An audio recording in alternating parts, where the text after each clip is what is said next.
പൊതുവെ പറയാറുണ്ട് ഇപ്പൊ സിനിമകളെ ഇൻഫ്ലുവൻസ് ചെയ്യാറുണ്ട്. ഇപ്പൊ മാർക്ക് പോലെ സിനിമക്ക് ഇറങ്ങിയപ്പോ പറഞ്ഞു നെഗറ്റീവായിട്ട് ആളുകളെ ഇൻഫ്ലുവൻസ് ചെയ്തു. ഇപ്പൊ നിങ്ങൾ പറഞ്ഞു ഈ ഷോർട്ട് ഫിലിം കണ്ടിട്ട് ഒരുപാട് ആളുകൾ നല്ല രീതിയിൽ എടുത്തു അല്ലെങ്കിൽ മൊബൈലില് മനസ്സിലാക്കിയത്. അപ്പൊ ശരിക്കും ആളുകള് സിനിമ കാണുമ്പോൾ മോശമായിട്ട് നല്ല രീതിയിൽ എടുക്കുന്നുണ്ട്. പക്ഷെ മോശമായിട്ട് എടുക്കുന്നത് മാത്രം ഭയങ്കരമായിട്ട് ചർച്ച ചെയ്യപ്പെടുന്നു, നല്ലത് എടുക്കുമ്പോൾ ആരും ചർച്ച ചെയ്യാറില്ല എന്ന് തോന്നുന്നുണ്ടോ? നല്ലത് എടുക്കുമ്പോൾ നമ്മളെ ബേസിക്കലി അറിയുന്നവരാണെങ്കിൽ പറയും അത് നല്ലതാണ് കേട്ടോ. കാരണം ഒരുപാട് നമുക്ക് കോളുകളും മെസ്സേജസ് ഒക്കെ വന്നിട്ടുണ്ട്. ഇത് നല്ല രീതിയിൽ പാൻസി പറഞ്ഞ പോലെ തന്നെ പലരും വിളിച്ച് പറഞ്ഞിട്ടുണ്ട്. മക്കള് ഫോണിന്റെ ഉപയോഗം കുറഞ്ഞു, പിന്നെ ഓൺലൈൻ ക്ലാസ് ആണെന്നുണ്ടെങ്കിൽ വീട്ടുകാർ തന്നെയാണെങ്കിലും ശ്രദ്ധിക്കലോ, അതെ റൂം അടച്ചിട്ടിരുന്നിട്ട് ക്ലാസ്സിൽ കയറണ്ട എന്നൊക്കെ പറഞ്ഞ് അങ്ങനത്തെ ഒരു ഇത് വീട്ടുകാർക്കും ആ ഒരു അവയർനെസ് കിട്ടിയിരിക്കുന്നു. പിന്നെ എന്ന് പറഞ്ഞു കഴിഞ്ഞാൽ നമ്മുടെ മോശം രീതിയിൽ എടുക്കുന്നത് നമ്മളുടെ സിറ്റുവേഷൻസ് ആണ് പലപ്പോഴും നമ്മളതിനെ മോശമാക്കണേ എന്നും ഞാൻ ചിന്തിക്കുന്നത്. കുറേ ചെയ്യുന്നുണ്ട്. ന്യൂ ജനറേഷൻ കുട്ടികൾ അവരുടെ മൊബൈൽ ഉപയോഗിക്കുന്നത് പറയുന്നു, അതിൽ മോശവശങ്ങൾ പറഞ്ഞു കൊടുക്കാൻ പറ്റുമെന്ന് പറയുന്നു. പക്ഷെ ഇപ്പോ ഏറ്റവും മാതാപിതാക്കളായിരുന്നവർക്ക് ഇതിനു മുന്നേ മൊബൈലില് ആപ്ലിക്കേഷനോ കാര്യങ്ങളോ ഒന്നും അറിയില്ല. ഏതാണ് ഏതാ ചീത്ത ഏതാ ഒന്നും അറിയില്ല. പിന്നെ എങ്ങനെ പറഞ്ഞു കൊടുക്കാൻ പറ്റും?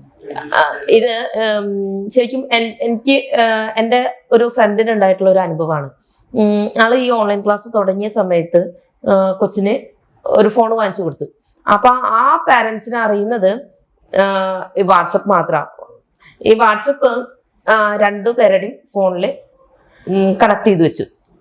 പക്ഷെ കൊച്ച് അതിലും ഭയങ്കര ബുദ്ധിയാണ്. കാരണം ഇന്ന് ജനിച്ചു വീഴുന്ന പിള്ളേരെ മൊബൈൽ കാണിച്ചു കൊടുത്ത സുഖപ്രസവം എന്ന് പറയുന്ന ഒരു കാലാണ്. അപ്പോ ആ കൊച്ച് എന്ത് ചെയ്തു, ഷെയർ ചാറ്റ് എന്ന് പറഞ്ഞൊരു ആപ്ലിക്കേഷൻ എടുത്തിട്ട് അതില് ചാറ്റിങ്ങും കോളിങ്ങും വീഡിയോ കോളൊക്കെ ആയി. പക്ഷെ ഈ അമ്മയ്ക്ക് അറിയുന്നത് എന്ത്, വാട്സപ്പ് മാത്രമേ അറിയുന്നുള്ളൂ. അപ്പോൾ അങ്ങനത്തെയും ഇത് വരുന്നുണ്ട്. പല ആപ്ലിക്കേഷൻസും ഇന്ന് കോൾ ചെയ്യാനാണെങ്കിലും മെസ്സേജ് ചെയ്യാനാണെന്നുണ്ടെങ്കിലും അതാരും അറിയുന്നില്ല. ഇത് നമ്മൾ സ്വയം അയ്യോ ഇത് കണ്ടു കഴിഞ്ഞാൽ ഇത് നമ്മൾ ഇങ്ങനെ ചെയ്തു കഴിഞ്ഞാൽ ഇങ്ങനെ ദോഷവശങ്ങൾ ഉണ്ട് എന്ന് സ്വയം മനസ്സിലാക്കുക എന്നുള്ളതാണ് ഇതിലെ ഏറ്റവും കൂടുതൽ വരുന്നത്. പിന്നെ നമ്മൾ ശ്രദ്ധിക്കുക. അല്ല, ഒരു പരിധി വരെ ഇപ്പൊ നമ്മള് വീട്ടിലാണെങ്കിൽ പോലും നമ്മൾ നമ്മുടെ കാരണന്മാരുടെ കൂടെ മക്കളുടെ കൂടെ നമ്മൾ സംസാരിക്കാറില്ല. ഏറ്റവും കൂടുതൽ കാരണന്മാരാണെങ്കിലും മക്കളാണെങ്കിലും എപ്പോഴും ഫുൾ ടൈം മൊബൈലായിരിക്കും. ആരെങ്കിലും നമ്മൾ മക്കളുടെ കാര്യം ശ്രദ്ധിക്കുന്നുണ്ടാവില്ല. അപ്പൊ അവരന്നേരം അവരുടേതായ ചിലപ്പോൾ സങ്കടങ്ങളോ കാര്യങ്ങളോ എന്തെങ്കിലും ചർച്ച ചെയ്യാനോ എന്തിനായിരിക്കാം മറ്റൊരാളെ നമ്മൾ തേടി പോവുക എന്നാണ് ഞാൻ മനസ്സിലാക്കുന്ന കാര്യം. കാരണം എന്താ വെച്ച് കഴിഞ്ഞാൽ ഏതൊരു കാരണന്മാർ ഫുഡ് കഴിക്കുമ്പോൾ പോലും നമ്മൾ എത്ര പേര് എല്ലാവരുടെ വീട്ടിലുള്ള എല്ലാവരുടെ ഭക്ഷണം കഴിക്കുന്നുണ്ട്? ആരും ഉണ്ടാവില്ല. എല്ലാവരും അവരുടെ തോന്നുന്ന ശരീരം എടുത്ത് കഴിക്കുന്നതൊക്കെ അല്ലേ? മക്കൾക്ക് അംഗീകരിക്കാൻ പറ്റുന്നു കാരണം തോന്നുന്നില്ല. എനിക്ക് പറയണം. അത് മാത്രമല്ല നമ്മുടെ അടുത്ത് നമ്മുടെ കാരണന്മാർ പറഞ്ഞപ്പോ നമുക്ക് പലതും ലോ എന്ന് പറയുന്നത് നമ്മൾ ആ ജനറേഷനിൽ നമുക്ക് പറ്റിയിരുന്നില്ല. അപ്പൊ അത് മക്കളുടെ കൂടുതൽ ഇരിക്കാത്തതുകൊണ്ടാണോ അത് കൂടുതൽ ലോ പറയുന്നതുകൊണ്ടാണോ നമ്മൾ ചെയ്യുന്നത് കണ്ടാണ്. ഇപ്പൊ നമ്മൾ ഹസ്ബൻഡിനെ പപ്പാന്ന് വിളിക്കുമ്പോൾ കുട്ടി പപ്പാന്ന് വിളിക്കും, അല്ലെ? അമ്മ മമ്മീന്ന് വിളിക്കുമ്പോൾ കുട്ടി മമ്മീന്ന് വിളിക്കും. അങ്ങനെയാണ് കുട്ടി പഠിച്ചു വരുന്നത്. നമ്മൾ ചെയ്യുന്നത് എന്താണോ അത് കണ്ടായിരിക്കും കുട്ടികളല്ലോ. അപ്പോ നിങ്ങൾക്ക് അതിനെ കുറിച്ച് എന്താണ് പറയാറുള്ളത്? പാരന്റിംഗ് എന്ന് പറയാൻ അല്ല, നമ്മള് കാരണന്മാര് മക്കളെ കേൾക്കാൻ ഇരുന്നാൽ മതിയല്ലോ. ഇപ്പൊ എത്ര വലിയ തിരക്കുള്ള മാതാപിതാക്കളാണെങ്കിലും നമ്മൾ ആ മക്കളൊന്ന് കേൾക്കാൻ ഇരുന്നാൽ മതി. അപ്പൊ പിന്നെ മൊബൈലിന്റെ ഉപയോഗം കുറയില്ലേ? ഇപ്പൊ ഈ ഷോർട്ട് ഫിലിമിലാണെങ്കിലും ക്ലൈമാക്സില് ആ പാരന്റ്സ് ആ ഒരു അവസ്ഥയിൽ വന്ന പാരന്റ്സിന് മനസ്സിൽ കൊണ്ട് മരിക്കുന്നു, കുട്ടിക്കും ഭ്രാന്താവുന്നൊരവസ്ഥയിലെത്തി.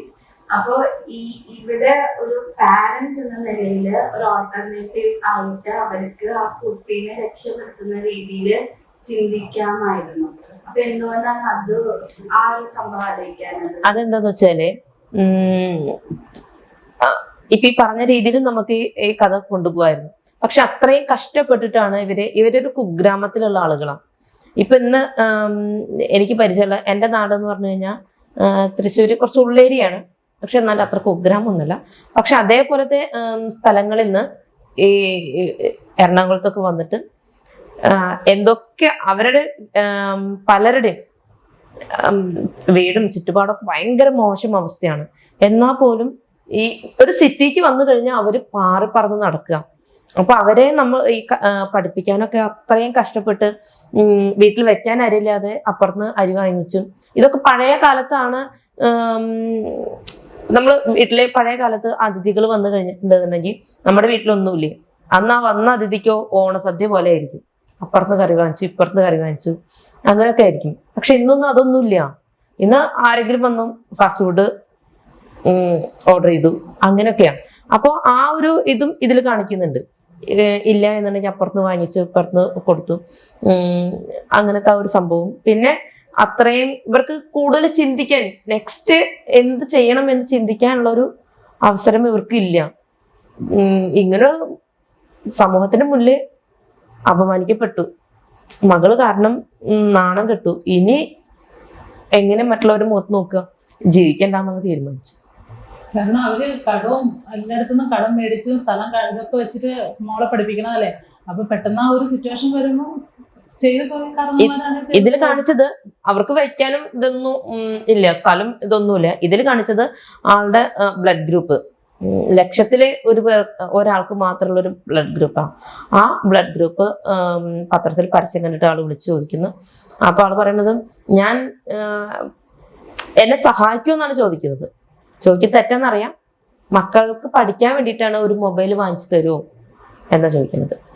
അപ്പൊ അവര് പറയും സെറ്റാക്കി തരാം. പഠിക്കാൻ വേണ്ടിയിട്ടാണ് ഇവർ വാങ്ങിച്ചു കൊടുക്കുന്നത്. പക്ഷെ ഒരാൾ പഠിക്കും, ഒരാൾ ദുരുപയോഗം ചെയ്യും.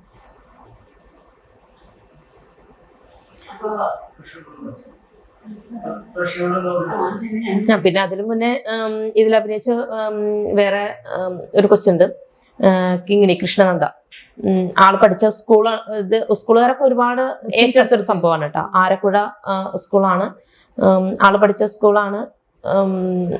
അവിടുത്തെ പ്രിൻസിപ്പാളോട് സംസാരിച്ചു. ആ പ്രിൻസിപ്പാളൊക്കെ ഇതിലുണ്ട്, നമ്മുടെ ഷോർട്ട് ഫിലിമിലുണ്ട്. ശരിക്കുള്ള പ്രിൻസിപ്പാളും ടീച്ചേഴ്സും ഒക്കെ തന്നെയാണ്.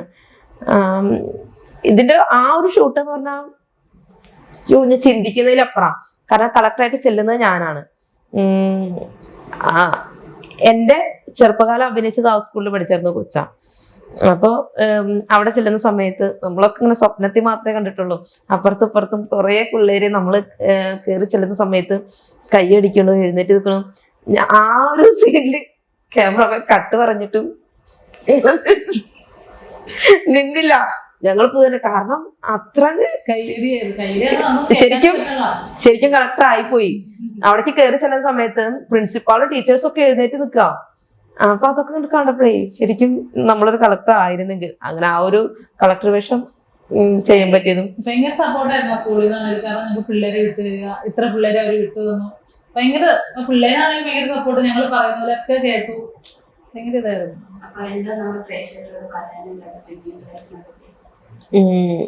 എന്തായാലും റിംഗിങ് ലൈഫ് എല്ലാവരും കാണേണ്ട ഒരു ഷോർട്ട് ഫിലിം തന്നെയാണ്. കാരണം ഇന്നത്തെ തലമുറയിലെ മൊബൈല് യൂസ് ചെയ്യണ്ടെന്ന് പറഞ്ഞിട്ട് കാര്യമില്ല. നമുക്ക് എന്തൊരു കാര്യത്തിനും കടയിൽ പോകുന്ന പിള്ളേരുടെ കയ്യിൽ മൊബൈൽ കൊടുത്തയക്കണം എന്ന് തന്നെ ഞാൻ പറയുള്ളൂ. കാരണം അവർക്ക് എന്തെങ്കിലും ഒരു ആവശ്യം വന്നു കഴിഞ്ഞാൽ നമ്മളൊന്ന് വിളിച്ചറിയിക്കണം എന്നുണ്ടെങ്കിൽ മൊബൈലില്ലാതെ പറ്റില്ല. പക്ഷെ അവർക്ക് പറഞ്ഞ് മനസ്സിലാക്കി കൊടുക്കാം. മൊബൈല് നല്ല രീതിയിൽ ഉപയോഗിക്കാം, ചീത്ത രീതിയിൽ ഉപയോഗിക്കാം. അതിന്റെ ചീത്തവശങ്ങൾ ഇങ്ങനെയാണ് എന്നുള്ളതൊക്കെ അവർക്ക് പറഞ്ഞ് മനസ്സിലാക്കി കൊടുക്കുക എന്നാണ്. പിന്നെ അതുപോലെ തന്നെ ഇതിന്റെ ക്യാമറമാൻ എത്തിച്ചേരാൻ പറ്റിയിട്ടില്ല. അദ്ദേഹത്തിന് വർക്കുണ്ട്. അദ്ദേഹം ഒരു ചെറിയൊരു ഡയറക്ടർ തന്നെയാണ്, ക്യാമറമാനാണ്, എഡിറ്ററാണ്.